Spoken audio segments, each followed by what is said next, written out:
Hello, good day, and welcome to CPO Rising 2K20's new virtual series, the Resiliency Imperative. Today, Session 2, Prevent, Manage, Recover, Key Strategies to Execute a Business Continuity Plan. To maintain business operations in today's environment hit by the coronavirus and rife with global uncertainty, every enterprise needs a plan. A business continuity plan is the set of procedures and processes used in the event of a business interruption to maintain company operations until the supply chain returns to normal state.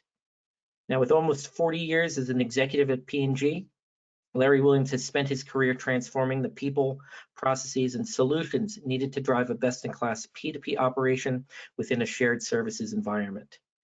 I imagine that those of you who've joined today are as excited as I am to hear Larry explain how to execute a business continuity plan, or BCP, across its three phases: prevent, manage, and recover, so that a P2P operation can be constantly prepared.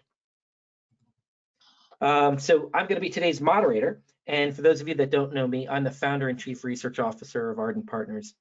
I spent the past 20 years of my career focusing my efforts in research on the procurement and AP professions and how to improve them. The last 11 years leading the charge here at Ardent Partners.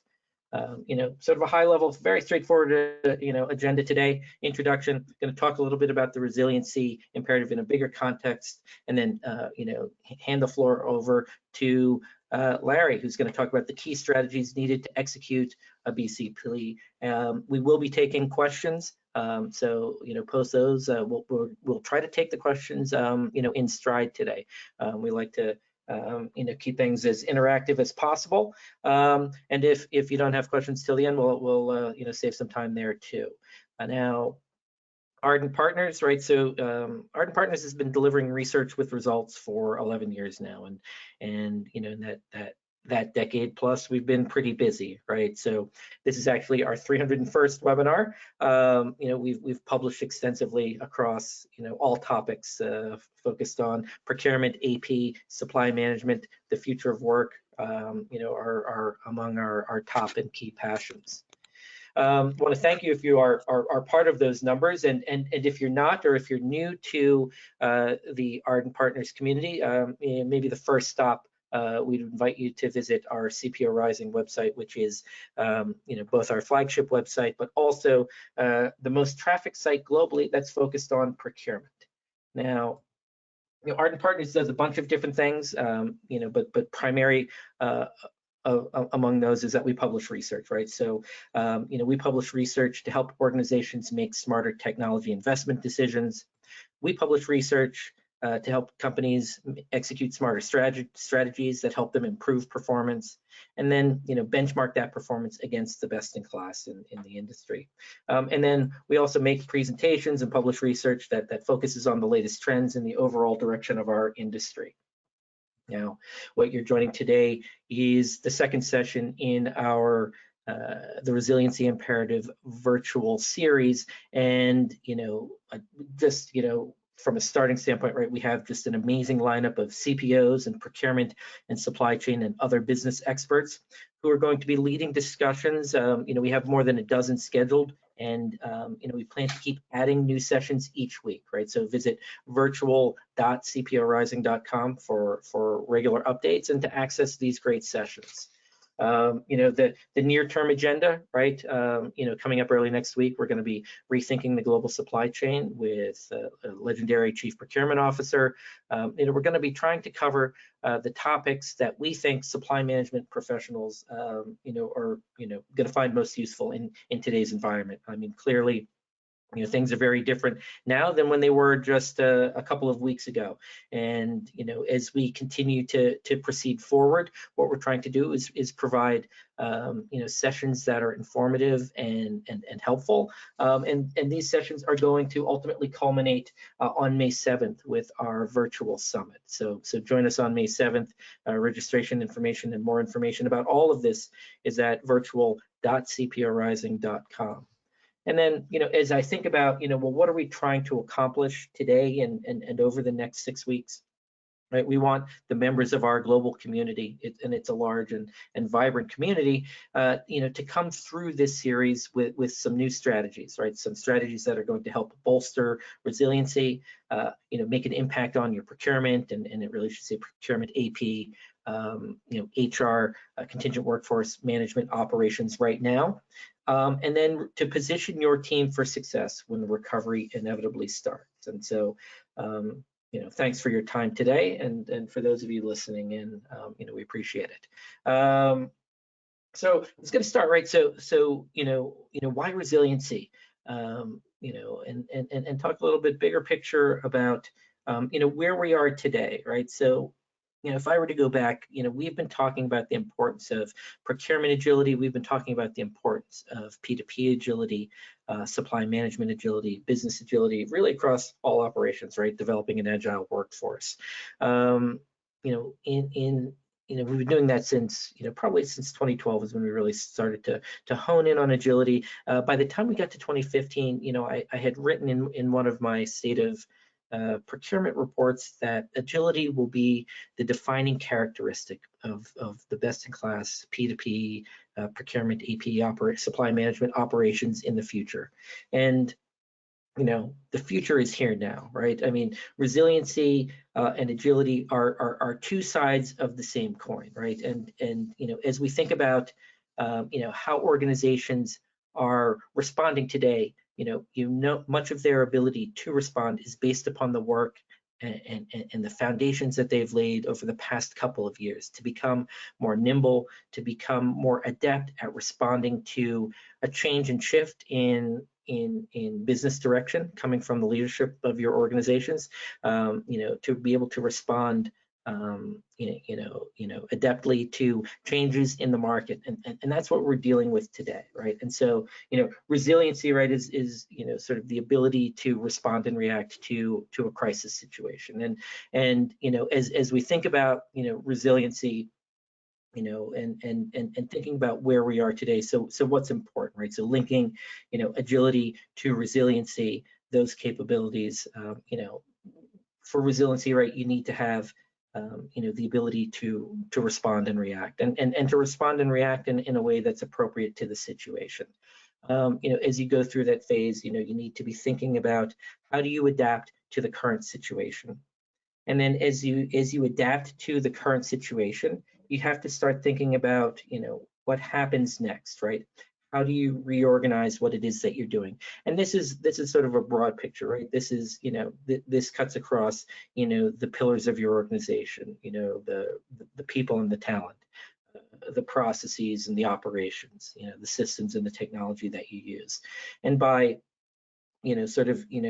having an organization that is able to go through these steps in a deliberate, I mean, obviously fast and focused way, this sets the steps for recovery, right? And so, that ultimately can't happen. You can't be resilient if you're not continuing operations, right? If all of a sudden, you're on the brink of shutting down operations completely, you need the continuity plan, right? I guess is really the point I would make there. And so I've done with my little piece, and what I'd like to do now is introduce Larry Williams. Larry is a partner with Symphony Partners and leverages over 40 years of experience in engineering, project management, production management, purchasing, procurement, accounts payable, and acquisition and divestitures. He has extensive experience to transform suppliers, solutions, processes, and organizations using strategic sourcing practices and best-in-class procure-to-pay practices in order to create value. Larry spent his last 20 years at Procter & Gamble in several roles in global business services, as North American plant capital and expenses purchases, procurement process owner, and in global payment services, responsible for AP, vendor master process solution ownership. So while he's doing all of that, he was also providing operational support to the regional shared services centers. He also spent his last 5 years at leading P2P for P&G's acquisitions and divestitures group, working on divestiture of Pringles, Duracell, and beauty care products, and the acquisition of Merck consumer health brands. Larry holds a degree in mechanical engineering, and he is also certified as a Lean Six Sigma black belt. And so, Larry, welcome today. I'm going to, pass the keys over to you. Okay, thanks very much. First of all, thanks very much for joining today. I know this is probably a busy time for you, so thanks for taking time out of your day and your week. I hope that you, your family, and your circle of friends are all safe and healthy during this time of uncertainty that we're in. And I'm really honored to be asked to talk to you a little bit about business continuity planning. A little bit about Symphony. We're a startup company. We're 5 years old. Our global office is based here in Cincinnati, where I'm from. And the best way to summarize what we do is, we've been there, we've done that, okay? We are experienced advisors and experts helping companies to improve our operation. And you can see our tagline under our logo there is, our experience is your success. So next slide, please. What we do, we bring you practical and pragmatic solutions to produce real results, okay? We're experienced, so we hit the ground running, okay? There's actually 180 of us now globally. We all have at least 20 years of experience. You heard that I had 40 years of experience. So of course, if you're doing the math, that means, of course, I graduated from college when I was 12. But I'm still very passionate about this area, and I really like it. In terms of achievements, our clients have actually made us one of the fastest growing companies in America. We ended up last year number 347 in the US as the fastest growing company on the Incorporated 5,000 list, which is just amazing. And then in terms of locations, we have global reach now. Okay, we have advisors in every region of the globe to help you. Next slide. In terms of our practice areas, it breaks down into 3 buckets: operational improvement, strategic services, and organizational improvement. On the right side, we actually have 14 practice areas. I personally lead the source to pay business practice. However, I'm very experienced in many of these practices: supply chain, process management, M&A support, and shared services. But the commonality amongst all these things is basically on the process improvement side, making your processes better than they are today. Next slide, please. So again, I really like this graphic when I was putting this thing together, because this is really a chance for us to change. During this change, this is a chance for us to do things better. And I actually saw something earlier today that I wanted to quote from one of my LinkedIn colleagues, and she said, "This comeback will be stronger than the setback." And I really believe that. Overall, I think the world will be a much better place through all this thing. Next slide, please. I'm not going to talk all these slides because I wanna leave time for questions, of course, but there are some important things that you need to think about. Okay, first of all, one of the interesting things I noticed right away was I was actually on a webinar yesterday, and it was a provider talking about a P2P product. And one of the polls that they asked was, how many of the people that were on that, I don't know how many were there, but 2/3 of the people that joined that webinar yesterday did not have a business continuity plan. And I found that a little bit shocking that people did not have a business continuity plan. And of course, now they're right in the middle of it and they're panicking. It's like, what do we do now? But as a backdrop, this is something that's been like in my blood for like 20+ years. I mean, with my previous experience at P&G, we always had a business continuity plan for everything, okay? And really what it is, it's, again, the highlights are, it's an outline of procedures and instructions for an organization that they must follow in an emergency event, and we're going to talk about that in a minute here, to ensure continuing operations, to safeguard services, resources, materials, suppliers, all that kind of thing. And you can see kind of the 5 key things here that I talk about. That has most of them. You probably, based on your industry, might have some other ones in there. But again, processes, tasks, what's the technology? What's the alternate materials and supply? What are your alternate sites? And most importantly, during this current crisis, what about the people? Next slide, please. So again, if you think about the first line there, who are the stakeholders? The stakeholders are typically your company boards, your audit committee, or your shareholders, and they really should be expecting that when there is an interruption, that you've got a plan in place to basically deal with that. And again, this is not all the goals, but the main goal should be you want to protect sales, you want to protect profit, you want to protect shelf space, your business reputation. But more importantly, I think you also want to make sure that, given this current situation we're in, that you're retaining employees and those valuable skills that they're bringing to your companies. More importantly, and I'll talk about this a little bit later as well, your suppliers as well, because again, you're going to need those suppliers in the future, and if you treat them badly now, they will remember that. And then your internal controls people, if you have a department like that, or a person who's in charge of internal controls, it could be even the CFO, should be thinking about, hey, what happens when we have an interruption? What are we going to do? So it really is fire prevention versus firefighting. Okay, a smoke alarm does you no good once the fire has started, but of course it can avert the fire from starting in the first place. And then what should be considered, again, it's when you're assessing and selecting suppliers, when you're working on new initiatives, it can almost be applied to any part of your business, and we're going to talk about that in a little bit later here.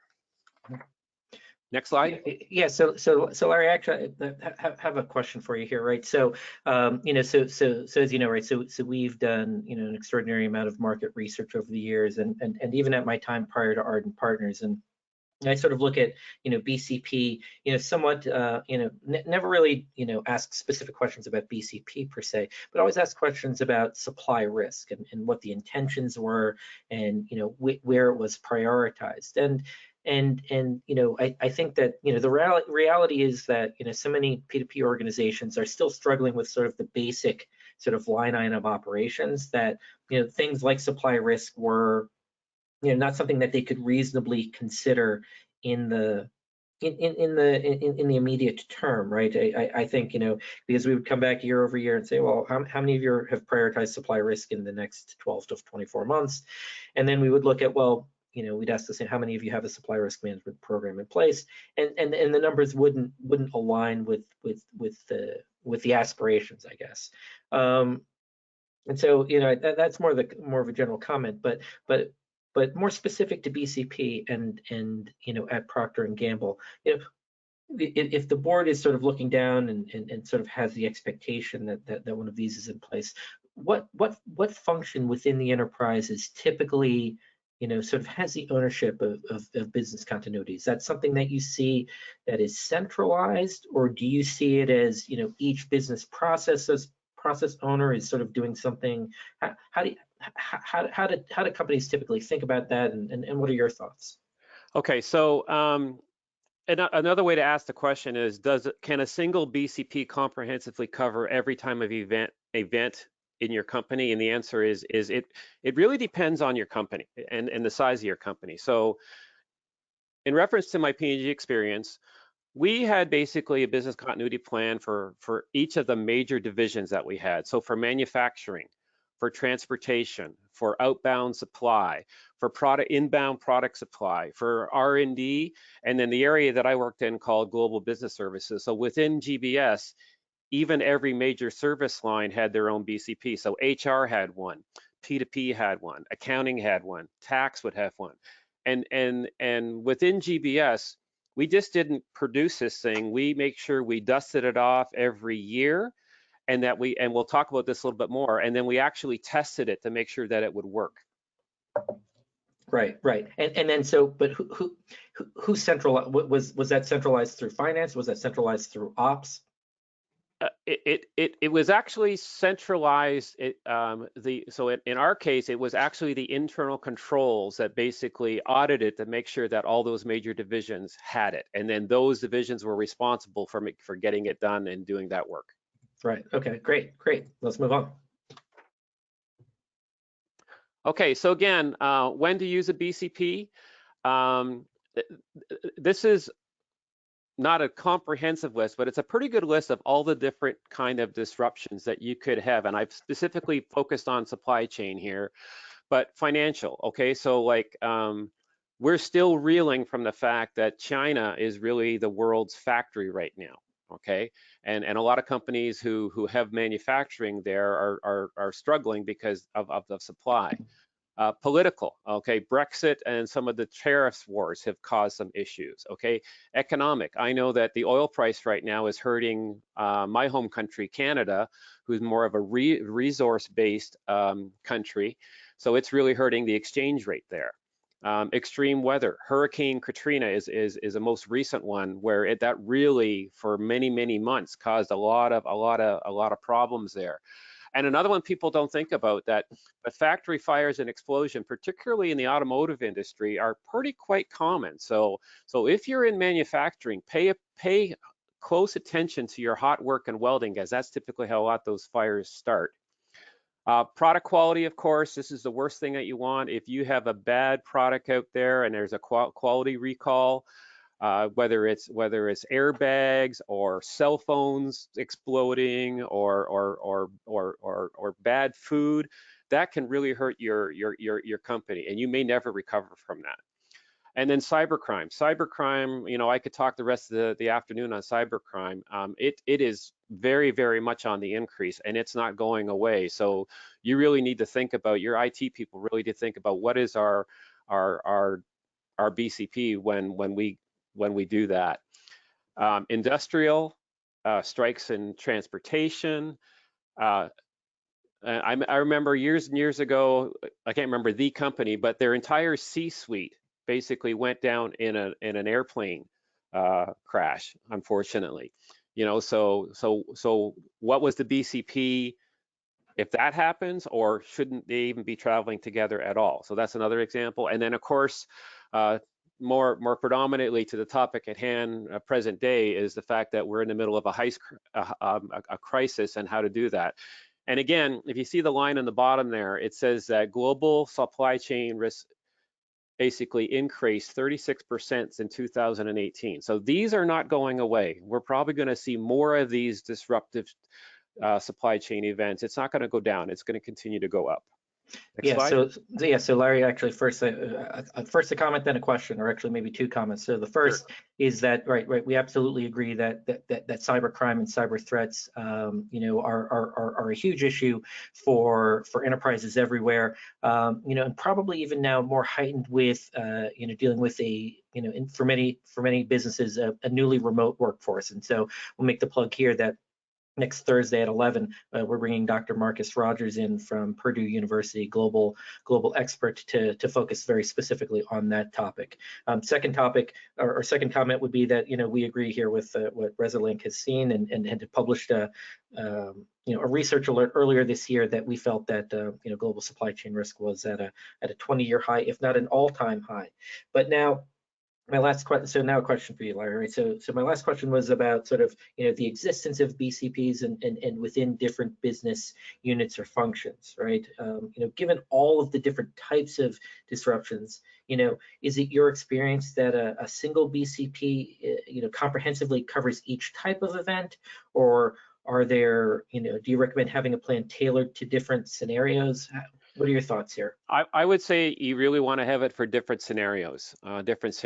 So again, you could have an IT BCP that goes across your entire company to deal with cybercrime and fraud, okay?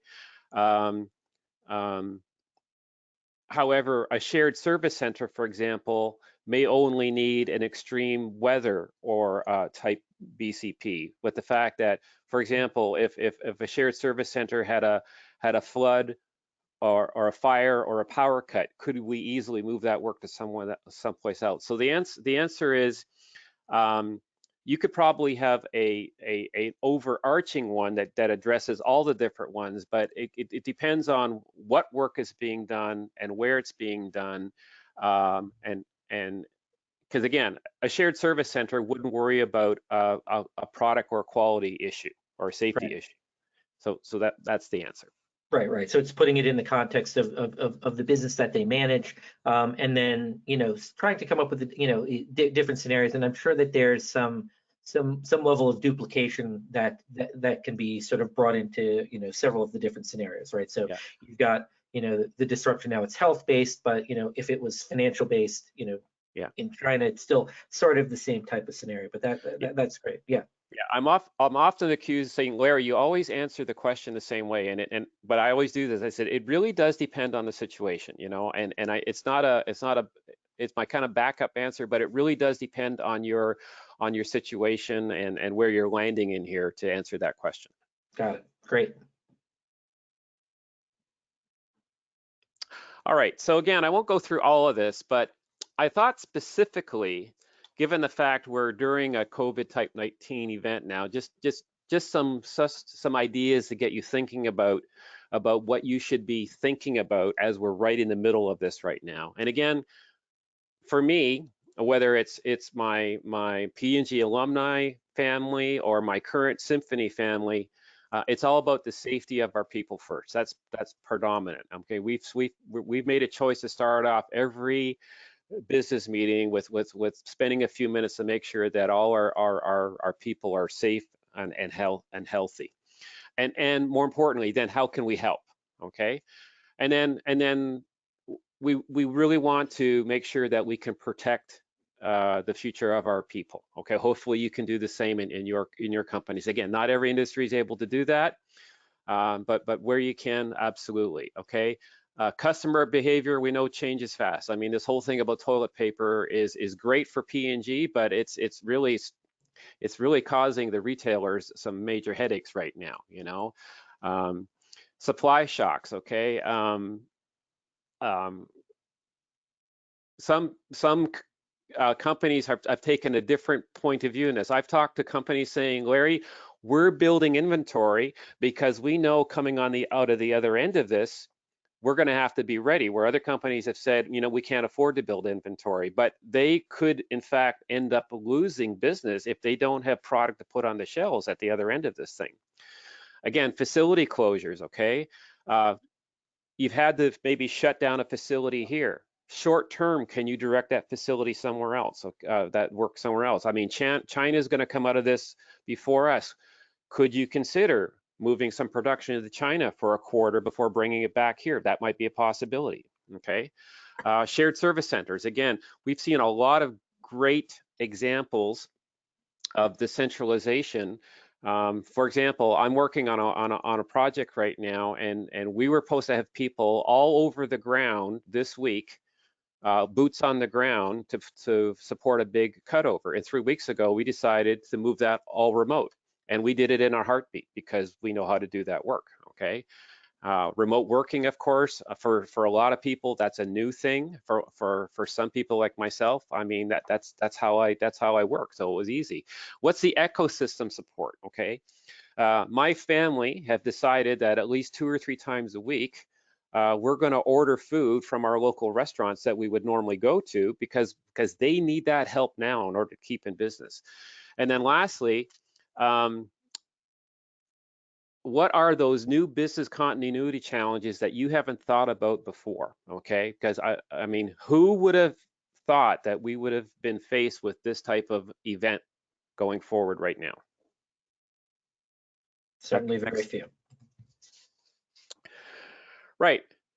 So again, this is if you want to have one slide that you can kind of put up on your wall, this would be, or by your computer, this would be the one that I would say to put up there. Okay, because again, it basically talks about the fact, again, it's a set of procedure and processes, but really what it is, it's risk management, plus crisis management plus business recovery, or BCP really says be constantly prepared. It's kind of like for any of you that were in the Boy Scouts, you know, be prepared kind of thing. Okay, be constantly prepared, and it really falls into three elements that we're going to talk about a little bit more here. It's about prevention before the event happens, what to do when you're in the middle of the crisis, and what you do to recover. So again, what can you do to prevent the fire? What do you do once the fire is started? And what's the recovery process to basically to clean up after the fire is over? That's it. Next slide.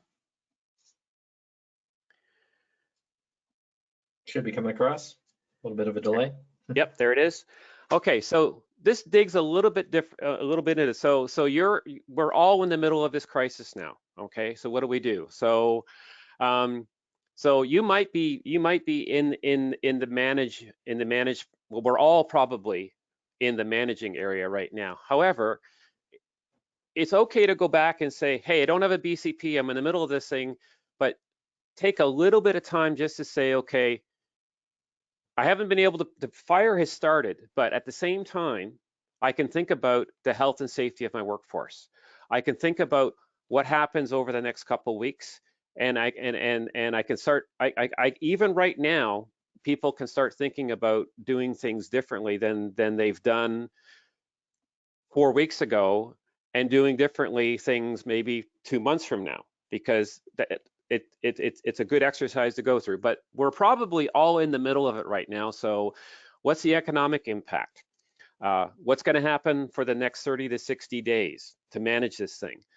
What are those things that we need to do to reduce operating costs, to maintain the supply chain, to maintain our people, to talk to our suppliers, to talk to our customers? All right, and then phase 3 will probably most likely, again, this is kind of a cookie cutter approach to a typical type crisis, like a fire or a weather related event. This one will probably take a little bit longer, so it'll probably take most companies longer to recover. But again, what do you need to do to rationalize and stabilize that business? And what's the new operating plan? And I'll speak to this a little bit later, but the new normal is going to be new. The retail business in the future is going to be much different than it is today. At least that's my personal opinion. Right. And so, you know, I think that this is, you know, I think this is fantastic, right? I mean, we were talking the other day and you're like, well, you know, all businesses are in, you know, in one of these 3 phases. Most of the time we're in prevent. You said, you know, most people at some level are also in those 3 phases. And as we're now in manage, we're now in crisis mode, right? I think that there's an opportunity for those listening in, you know, particularly, you know, from the procurement leadership side, to really make sure that, you know, your voice and that your perspective is being heard, right? Because, you know, you as an organization, procurement, right? You are, you know, the connective tissue to the supply chain, right? You have those relationships. You have, you know, built those relationships and managed those relationships for years. And what you want, you know, in particular now with everybody being remote, right? That part of the overall, you know, sort of your business ecosystem, your partner ecosystem, your customer ecosystem, right? Your supplier ecosystem, right? You need to have, you know, an ability to get that perspective into the conversation that in many ways may be made from a strictly financial perspective. And you know, I think that there's a, you know, it's very important, I think at this point in time, to leverage relationships that you've built with the executives over time and make sure that you are sharing those perspectives and offering, you know, considerations that may not otherwise be given, right? So it's going to depend on, you know, the relationships you have, you know, through your direct reporting lines.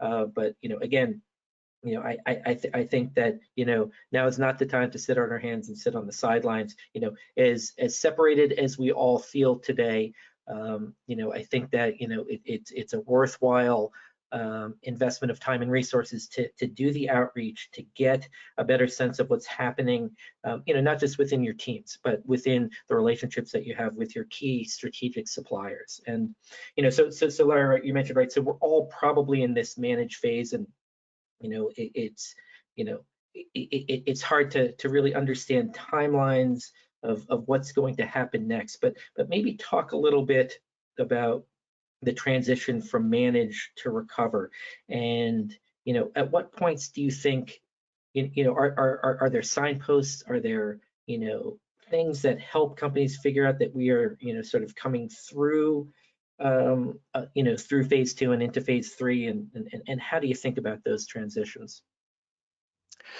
Well, again, my fallback answer, it somewhat depends on your industry and where you're located. So, so if you think about Hurricane Katrina, that whole area took several months in order to recover, but they did recover. So so there were programs in place to help the people. The companies that were there that could do it, they resource supplies from other places. I know that even P&G, we had some very critical suppliers in that area during that time, and we had to very quickly move to our BCP to basically have another supplier to go from. China, like I said earlier, so your BCP really has to have a qualified list of backup materials and qualified suppliers that you can go right away. Particularly if it's a pharmaceutical type material, you can't qualify that in a couple days. That takes weeks in order to do that. So you've got to have that in your back pocket, ready to go in a situation like this. And again, back to my point about China.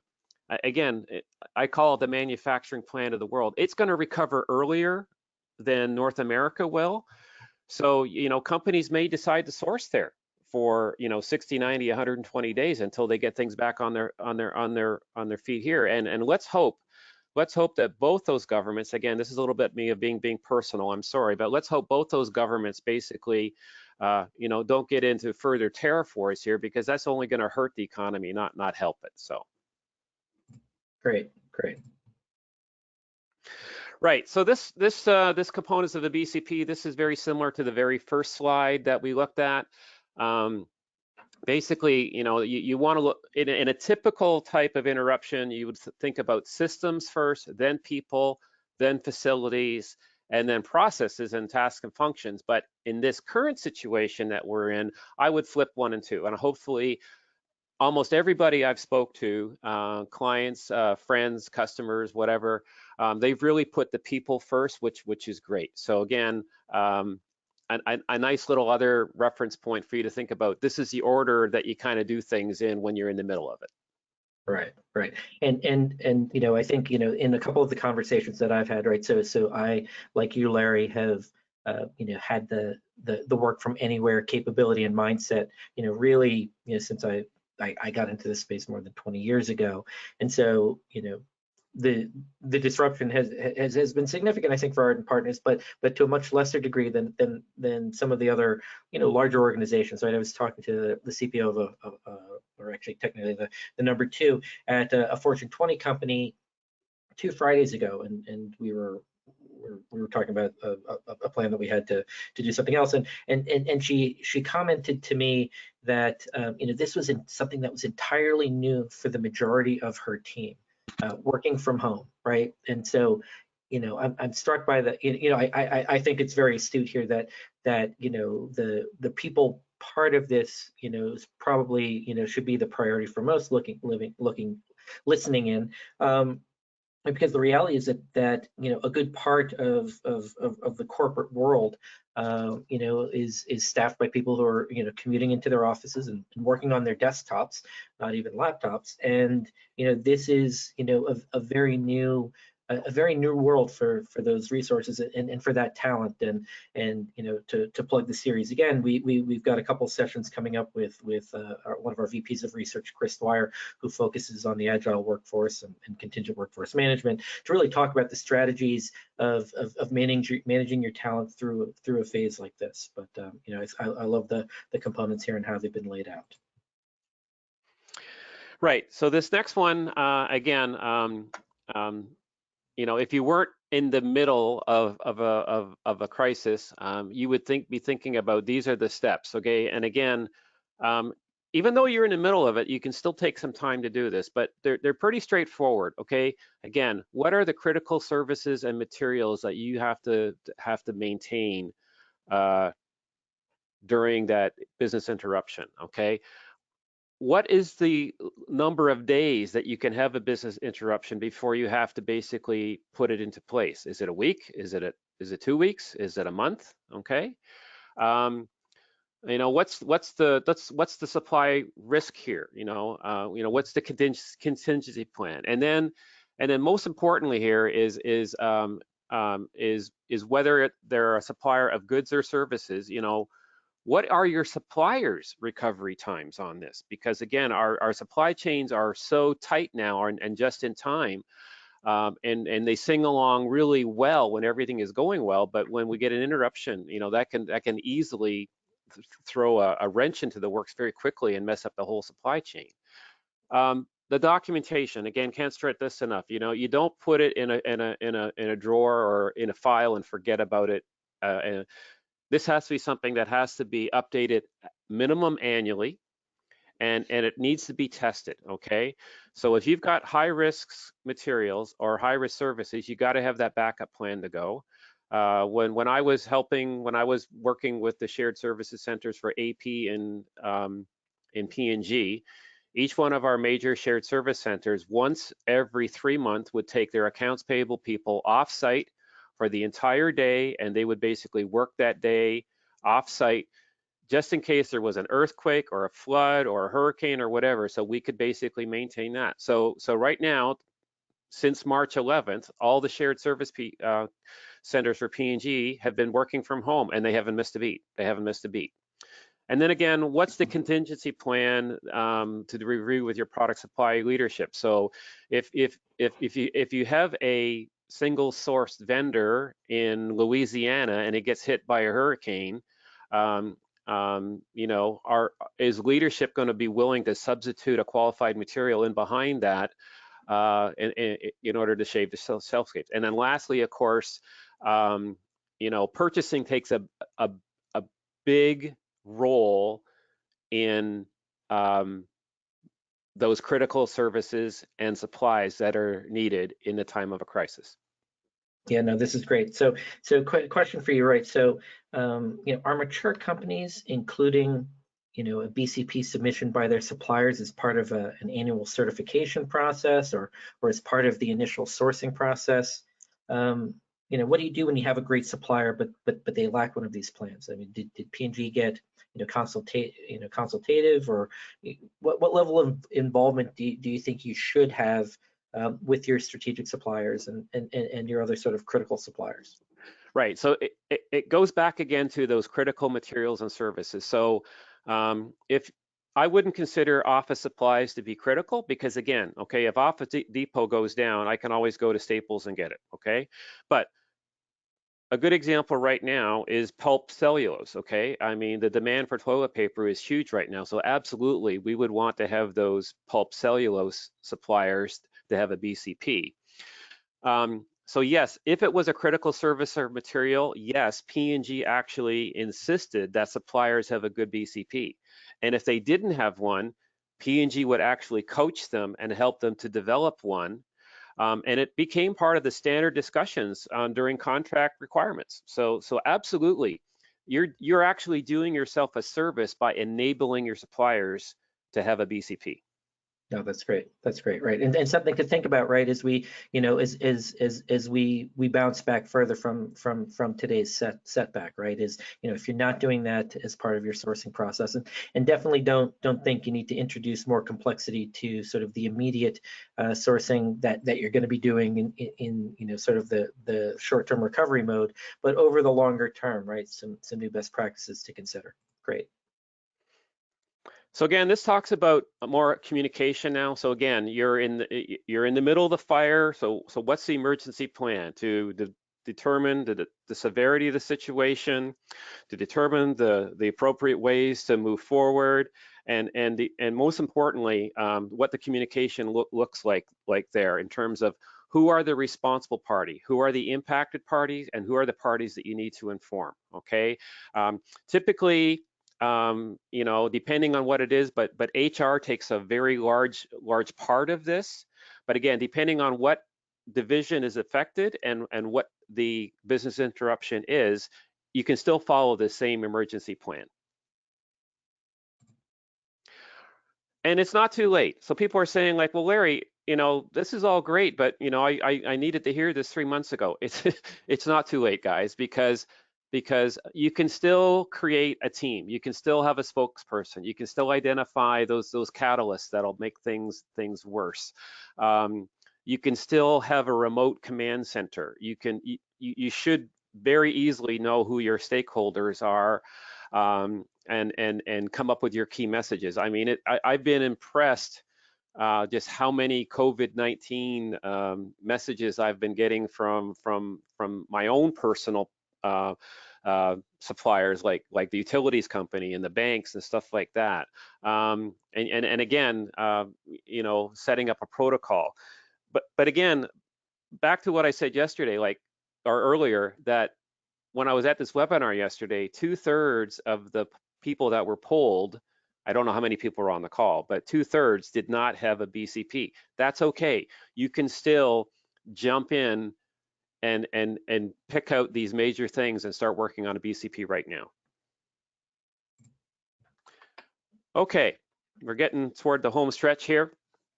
So I've been very impressed with some of the creative marketing and innovation examples I've already seen from many of the providers in the P2P space, okay? Again, AP automation is a huge role here in enabling these teams to process bills and payments, okay?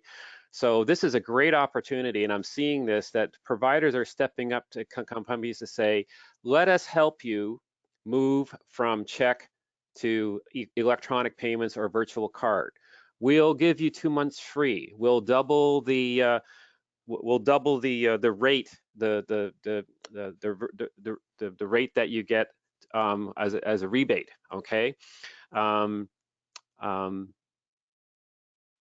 This is a way to generate cash flow for the companies. Again, back to that poll yesterday, they had another poll that basically said, how many companies are dead in the water, meaning that they're not processing paper invoices. Now, again, I don't know how many companies were on that seminar, but 25% of the respondents said, we're not processing our paper invoices because we're not going into the office, okay? If you were electronic, you could keep spinning those up. So again,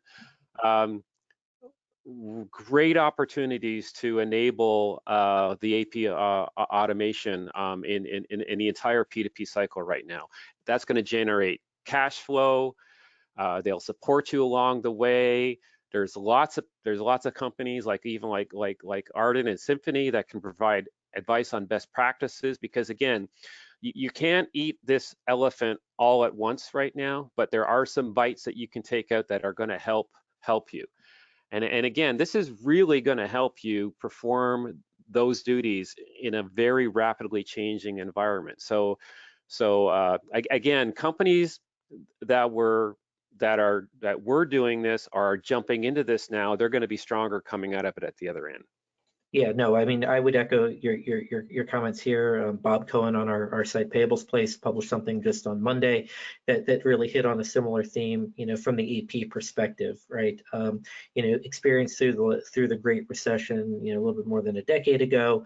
You know, when companies are struggling to drive top line revenues, you know, the focus becomes more intent on, you know, managing costs, managing operations efficiently, and that's the sweet spot for P2P. And so, you know, we're doing several studies right now in parallel. You know, there hasn't been a sharp curtailing of the more recent answers in, you know, any slowdown in at least considering technology. But Larry, so let me come back to you, and you know, you're very experienced in all of what you're talking about here today, but you know, an expert in AP and AP technology specifically. When it comes to electronic payments, you know, if you're, you know, largely you know, manual today, you know, how fast do you think you know, it can take a team to get electronic payments flowing at a decent level? That can actually happen in a matter of days. Again, there's two ways to convert checks to electronic. The first one is the traditional ACH and EFT, but an up and coming one that suppliers really like because they actually get their money quicker is virtual card. And again, the best way to, not that I'm promoting any third party provider here, but there are some very good third-party providers out there that can have you up and running in a matter of days once they've collected that information and verified it with the suppliers. And then it also applies to convert paper invoices to e-invoices. Now that takes a little bit longer because there probably would be some software to put in, but again, the time that you're probably in this crisis, you could have implemented something and get something out the door by moving paper to invoice, even if it's just getting a scanned invoice sent to email and processing it that way. I mean, that's one step in the direction. You know, to put a workflow system, it might take a little bit longer, but again, it doesn't take several months. So these companies are much more agile and nimble than they were years ago. Great. So I love this slide. Yeah, this is something about, you know, again, whether it's critical materials or critical services, talk to your suppliers and your clients on a regular basis. Okay, we've actually, one of the things that we've done in Symphony is we've sent just a nice short email to our clients and our prospects saying, hey, we're not selling anything, but we just want to check in on you to make sure that you and your family are all safe. And if you want some free advice during this time, you know, we're happy to do that. And the answer is we are happy to do that. That's just not words. We're happy to do that because again, it was really surprising how many people said, well, Larry, that's great. Thanks for taking the time out of your day to do that. So again, talk to your suppliers, talk to your clients, talk to your people, you know, stay connected, okay? And then more of the business side here, you know, conduct an end-to-end supply chain assessment. This is kind of reinforcing a lot of the stuff I've already said. You know, what's your risk management process, okay? You know, can I have alternate suppliers in my back pocket if a location gets taken down? Okay, we've talked about fraud and vendor management safeguards. Vendor management fraud is on the increase hugely. So make sure you're protecting the phishing that's going on to basically attack your vendor management systems. Evaluate your strategic priorities. Again, most companies spend a large amount of their money with a relatively small percentage of their suppliers. So hunt there first. Invest in collaborative and agile planning fulfillment capabilities. Okay, so again, I can't get it from Atlanta, but maybe I can source it from someplace else, okay? And then again, implement that digital and automated manufacturing capability with strong manufacturing excellence, okay? So when you're in the middle of this, you're good to go. Another good example on that one is that, for example, I'm working on a project right now and India got locked down, but the company basically solicited the government to say, hey, if we can start this company back up, it's going to provide some very, very necessary pharmaceutical products that'll actually help this thing. And they got it to go. Now the struggle is getting the people to go and to do it. So again, the good news is we can start the factory back up. The bad news is we don't have the people to do it. So again, this is more really strategy stuff. So you think about all this stuff when you're building the BCP, you're probably not going to spend as much time with this when you're right in the middle of it like we are right now. Yeah, but at the same time, right? So to my comment earlier, right? You know, talk to your suppliers, talk to your strategic suppliers, right? I was just talking to, again, the number 2 procurement guy at a CPG company just yesterday, right? And they're looking at a specific project, but you know, what's been taking a fair amount of his time over the past week or so is that their customers, right, who are these larger retailers, not grocery stores, but retailers, have all started to communicate that, because they're closing stores, they're putting orders on hold, but beyond that, they're also looking at extending payment terms, right? And so, this, and this has a bunch of different ramifications, and Larry will pull you in a second. But my first comment is, there may be those key strategic suppliers who, if there's a decision made that you're going to extend payment terms, 60, 90, 120 days, and maybe not today, the impact isn't felt, but in a month or in 2 months, it's good to have visibility into sort of the current state of your strategic suppliers and those critical suppliers, and be able to sort of, bring that view to, the executive team, to the CFO, so that if they make some type of directive, maybe it can be a little bit more nuanced. And so, Larry, right, you've been on the supplier management side and on the AP and payment side. You have any recommendations on how you might look at a shift in payment strategy? How do you communicate that, and any nuance that you might bring to it?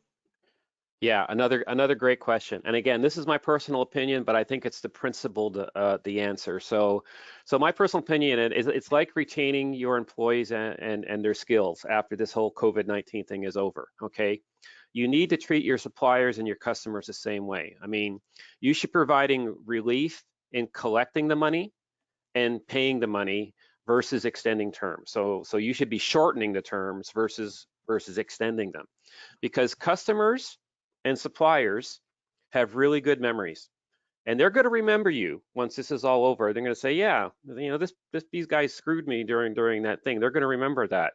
I was actually on a call with somebody last night, and Ford basically have agreed to basically postpone 2 payments for them because they're in a tough spot because of where they are. Well, those people are going to remember, hey, Ford did a really good job taking care of us. So when they need to buy a car again, they're probably going to go back to Ford to buy a car. Now, if another company would say, no, sorry, blah, blah, blah. So that's the point I'm trying to make there. In terms of segmenting your suppliers, again, it's kind of back to what I said before. Most companies spend 90% of their money with less than 10% of their suppliers. So start with those critical suppliers for the goods and services first. Now, large suppliers can absorb some of this risk, but a lot of the smaller and medium-sized companies cannot. So work with them, because you're going to need them at the other end of this. Right. So to kind of finish up here, some closing thoughts is remote working is here to stay. Everybody's priority needs to be our health and well-being. Leadership skills are evolving during this time. The new normal is going to be different when we're at the end of this. Digitization will no longer be a buzzword. It's going to how we're going to survive in the future. This is going to transform the world of work and the labor market as we know it to now. There's going to be a new need for a social contract greater for temp workers. I mean, people are going to be valued a lot more coming out of this than they were coming into it. And again, the highlighted area down there, it's really going to upend retail and small business. So I believe this is going to lead to a lot more merger and acquisition type activity out there, and we need to take the steps to save as much of it as we can. And then lastly, to quote, these are my 3 favorite quotes. One's from Delta Airlines: "You can't cling to the past if you want to change the future." J.F. Kennedy: "We should not let our fears hold us back from pursuing our hopes." And then lastly, Queen Elizabeth: "It is small steps, not the giant leaps, that bring about everlasting change." So those are 3 closing quotes to leave you with. And thanks again for listening to me today. Yeah, no, Larry, fantastic presentation, very valuable, very informative. Great to be able to reference, your years of experience at Procter & Gamble and your experience now, dealing with a broad range of clients. I think we've got time for one more question, and so this one is a little bit more workforce related. As you manage operations of different teams globally in the past, right? Any sort of recommendations on sort of managing larger globally dispersed teams through a challenge like this? Well, again, for me, it's more of the same, but there is a discipline that you have to apply when you're managing a team remotely. So So you've got to be flexible, okay? So my days sometimes start at 6 o'clock and sometimes I work to 8 o'clock in order that I connect with all regions, okay? If you've got a global team out there, you've got to be on a kind of a global time zone. You've got to be, particularly now, you've got to be very cognizant that, hey, when you're on the call with somebody, there could be a dog barking in the background or a baby crying, okay? That's okay, that's okay. But more importantly, I think you have to have a little bit of fun. Okay, I had a quarterly business meeting on Wednesday, and I told people, hey guys, we're going to inject a lot of fun into this because we need to, even though we're in a very serious situation, we still need to have some fun because that's how we're wired as humans. At least that's how I'm wired. So that's the short answer I would give on that one. No, that's great. That's great. And so there's a few unanswered questions. We'll make sure to get you those answers. For now, I'd like to thank Larry for giving us some great strategies on executing a business continuity plan. Fantastic insights, fantastic perspective, and a great way to conclude this. Our first full session and session number 2. For those of you, I'd like to have a reminder that session 3. Rethinking the Global Supply Chain is coming up on April 7th between 2 and 3 p.m. And as a leading global procurement executive in the pharmaceutical industry, Greg Brandyberry led the charge on global sourcing into China and India in the 1990s and early 2000s. This presentation will look at how today's global supply chains developed in the aftermath of this first wave of activity and what companies should be thinking about given the current disruption and uncertainty that pervades the market. So for now, this is Andrew Bartolini. Make sure to visit our virtual site, virtual.cporising.com, and look forward to presenting with you again very soon in this ongoing series. So thanks everybody, and thanks especially to Larry.